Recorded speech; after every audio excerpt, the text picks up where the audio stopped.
आदाब, आप देख रहे हैं न्यूज़ 18 के सोशल मीडिया पेज पर आपको लेकर हाजिर हुए हैं। राजधानी भोपाल का जिक्र जब होता है तो ये कहा जाता है ये हॉकी की नर्सरी।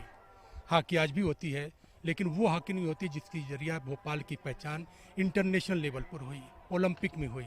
आप यहाँ पे देख सकते हैं कि ऐशबाग स्टेडियम, जहाँ पर इस वक्त जो है मैच चल रहा है, बच्चे मैच खेल रहे हैं। हमारे साथ जो है इंटरनेशनल प्लेयर भी हैं, गोल्ड मेडलिस्ट भी हैं। उन सब लोगों से बात करेंगे कि भोपाल जो हॉकी जिसकी पहचान है वो अपनी पहचान क्यों खोता जा रहा है। सब यहाँ क्या है, एसोसिएशन ख़त्म हो गई। वो भोपाल में जो हॉकी होती थी उसकी होशंगाबाद और इटारसी और जबलपुर पहुँचा दी गई। अब यहाँ के जो लड़के हैं बेचारे, पहले 18-18, 20-20 लड़के नेशनल खेलने जाते थे, आज एक लड़का नहीं जा पा रहा, क्योंकि यहाँ की एसोसिएशन इतनी ख़राब हो गई कि वो हमारी इंडिया टीम जब भी बनती थी तो भोपाल के जूनियर सीनियर किसी में भी इंडिया कैम्प में लड़के ज़रूर रहते थे। आज ये हालात हो गए कि एक लड़का 40-45 लड़कों में नहीं रखा जा रहा भोपाल का। और हम तो ये देख रहे हैं कि एक ज़माना था कि अगर ओलंपिक टीम जीत कर भी आती थी वो भोपाल वंडर्स के सामने उसके कोई औकात नहीं होती थी और हमेशा उसको जो है शिकस्त का मुंह देखना पड़ा। देखिए, सबसे बड़ी बात तो ये कि भोपाल की हिस्ट्री को कोई भूल नहीं सकता पूरी दुनिया में, क्योंकि भोपाल के कुछ ऐसे खिलाड़ी रहे हैं जो इंडिया से भी ओलंपिक खेले हैं और पाकिस्तान चले गए तो वहाँ से भी ओलंपिक खेले, क्योंकि वो एक्स्ट्रा ऑर्डिनरी थे। और सबसे बड़ी बात ये है सर कि भोपाल ने 8 ओलंपिक दिए इंडिया को, वक्त वक्त पे अलग अलग टाइम में। भोपाल के इंडिया से जो ओलंपिक में टीम गई है वो मेडल भी जीत के लाई है, उसमें भोपाल के खिलाड़ी गए हैं। 8 ओलंपिक दिए हैं और 39 इंटरनेशनल प्लेयर भोपाल में हैं, जो कुछ तो अभी खेल ही रहे हैं। भोपाल के 2-3 लड़के तो अभी बिल्कुल इंडिया टीम में, ये समझ लो आप 1 साल पहले तक खेले हैं। एक अफ़ान यूसुफ हैं जो हमारे मोहम्मद यूसुफ साहब के बेटे हैं, वो खेले हैं इंडिया टीम से। और मोहम्मद उमर हैं एक, वो भी इंडिया टीम से खेले।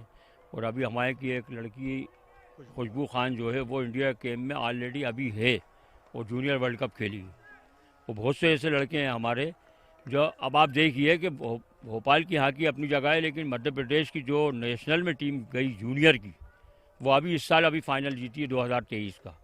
और स्कूल नेशनल जो हुआ था अभी ग्वालियर में, उसमें भी मध्य प्रदेश की टीम फाइनल जीती है। उसमें भोपाल से एक लड़का था हमारा मुस्तफ़ा अजीज़, जो आपके इंटरनेशनल प्लेयर हैं, अजीज़ुद्दीन इनका बेटा है, वो खेल रहा था।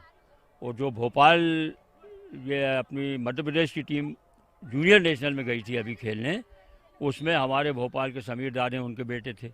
और भोपाल के खिलाड़ियों के ही बेटे गए उसमें। यकीनी तौर पर देखिए, भोपाल के खिलाड़ियों की बात करो, खपोटा की हॉकी से यहाँ तक की जो हॉकी पहुंची है। और जिस मैं यहाँ पे नाज़रीन को बता दूं कि ये ऐशबाग स्टेडियम आप जब देख रहे हैं, जहाँ पे इस वक्त बच्चे यहाँ पर खेल रहे हैं, ध्यानचंद के नाम से यहाँ पर मैच मुनक्किद किया गया। ख़ास बात यह है कि इस ऐशबाग स्टेडियम ने कितने इंटरनेशनल प्लेयर ओलंपियन दिए, लेकिन आज खुद ये ऐशबाग स्टेडियम खस्ताहाली का शिकार है और हुकूमत की तवज्जो चाहता है। फिरोजदार साहब क्या मांग कर रहे हैं? साहब, सबसे पहले तो यहाँ पर ये खेल के लिए पवेलियन ही नहीं है, पवेलियन बना जाए। और जैसे ड्रेसिंग रूम होता है, बच्चे वहाँ फ्रेश हो सकते हैं, बाथरूम लैट्रिन को बनाया जाए। और आने वाले टाइम में यहाँ पर हम चाहते हैं कि दोबारा ओबेदुल्ला गोल्ड कप कराया जाए, क्योंकि यहाँ के लोगों को तवक्को रहती थी कि यार ओबेदुल्ला गोल्ड कप होगा तो हम उसको देखेंगे। और बच्चे उससे प्रेरणा लेते थे और खेलते थे और आगे आते थे। तो उनसे क्या होता था कि किसी बड़े प्लेयर को देख के वो हॉकी खेलने लगते थे। आज वो क्रिकेट की तरफ रुझान हो गया है, क्योंकि हॉकी नहीं हो रही है टूर्नामेंट। हॉकी नहीं, और जब फैसिलिटीज प्रोवाइड नहीं होगी तो सवाल ये है कि नए बच्चे कैसे जाएंगे। आप देखिए सौरभ, यहाँ पे गोल्ड जज मारने के बाद भी, अच्छा परफॉर्म करने के बाद भी, अगर गवर्नमेंट की तरफ से उन्हें इनिशिएटिव नहीं मिलता, कोई रोजगार के मौके नहीं दिए जाते, तो बच्चे परफॉर्म करने के बाद कहाँ जाएंगे? किस तरह का दर्द महसूस कर रहे हैं? दर्द तो बता नहीं सकते। अब मेरे तो मम्मी पापा भी नहीं है, मैं अकेला अपना गुजारा करता हूँ। मेरी एक छोटी सी दुकान है, वही चलाता हूँ मैं अपने घर में। उसमें मेरा सब कुछ, उस प्रैक्टिस भी रेगुलर हूँ मैं, सब चीज़, पर हो नहीं पा रहा है कुछ। हम लोग उस गवर्नमेंट से नौकरी भी नहीं निकल रही है हम लोगों के लिए। नौकरी निकल रही, आपने जो परफॉर्म किया, मध्य प्रदेश का नाम कहाँ कहाँ रोशन?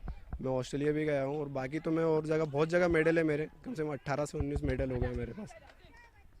18-19 मेडल है, हिंदुस्तान को अलग अलग मुल्कों में रिप्रेजेंट भी किया। और आप देख सकते हैं यहाँ पर दर्द क्या है। आप क्या मांग करेंगे?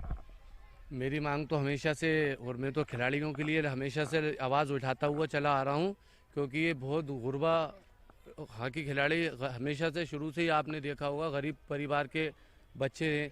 इनको फैसिलिटी अच्छी प्रोवाइड हो जाएं तो बहुत अच्छा रहेगा। और सरकार हमेशा, शिवराज सिंह चौहान जी यहाँ ऐशबाग आते हैं ओबेदुल्ला में और घोषणाएं करके जाती।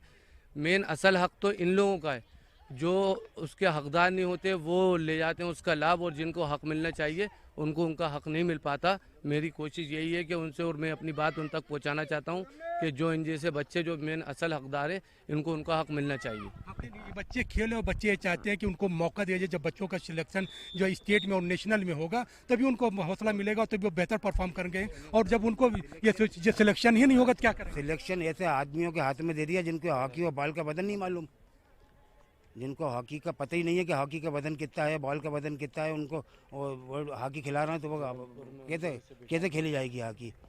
तो इसलिए मेरे मुतालबा ये है कि कम से कम जो ओलंपियन है, इंटरनेशनल है, उनके हाथ में हॉकी आए तो वो खेले, तो वो खिलाएंगे तो वो हॉकी इसको बढ़ेगा इससे। आपने देखा कि यहाँ पे जो बातें यहाँ पे तमाम लोगों ने जिन्होंने हॉकी को रिप्रेजेंट किया है, भोपाल को रिप्रेजेंट किया है, और वो चाहते हैं कि जो अगर गवर्नमेंट इस तरफ संजीदा होती है और वो लोग जो हॉकी से जुड़े हुए हैं अगर उनको मौका दिया जाता है तो भोपाल की हॉकी की नर्सरी के दिन वापस आ सकते हैं। और आपने देखा कि यहाँ पे सौरभ की बात करें, दूसरे प्लेयरों की बात करें, उन्होंने जो अपना तजर्बात बयान किया कि हिंदुस्तान को रिप्रेजेंट किया ऑस्ट्रेलिया में, दूसरे मुल्कों में गोल्ड भी ले आए। लेकिन अगर वो पान की दुकान पर या दूसरी जगहों पर अपना खर्च चला रहे हैं तो ये कहीं ना कहीं हमें रियली अफसोसनाक है। इस पहलू पर गौर करने की ज़रूरत है। नाज़रीन, आज के इस प्रोग्राम में बतना ही। कल फिर किसी टॉपिक के साथ आपकी खिदमत में हाजिर होंगे। तब तक के लिए टीम के साथ मेहताब आलम दीजिए इजाज़त। खुदा हाफिज़।